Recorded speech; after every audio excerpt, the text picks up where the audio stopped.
Dans la zone nord, nous avons fait un diagnostic. Et on s'est rendu compte que les femmes avaient des difficultés d'accès au foncier, des difficultés liées à leur position sociale dans la société, difficultés liées aussi à leur manque de connaissance même des procédures pour avoir accès au foncier.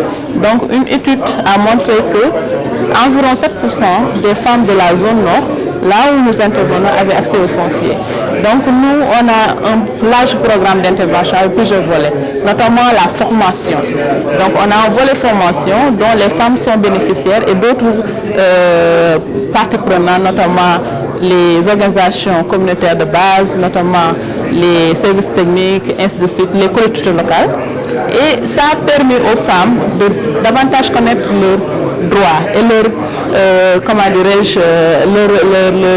droits par rapport au foncier et les procédures à emprunter pour avoir accès aux terres. Ensuite, nous avons dans une des côtes locales où nous intervenons aménagé un espace. Un espace, c'est une cuvette. On l'appelle la cuvette pilote de Ngalenka. On l'a aménagé.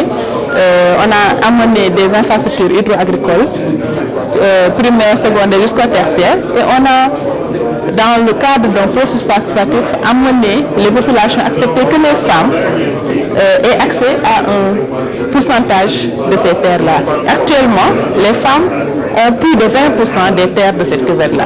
Donc, partir de 7% à plus de 20%, c'est vraiment un grand pas.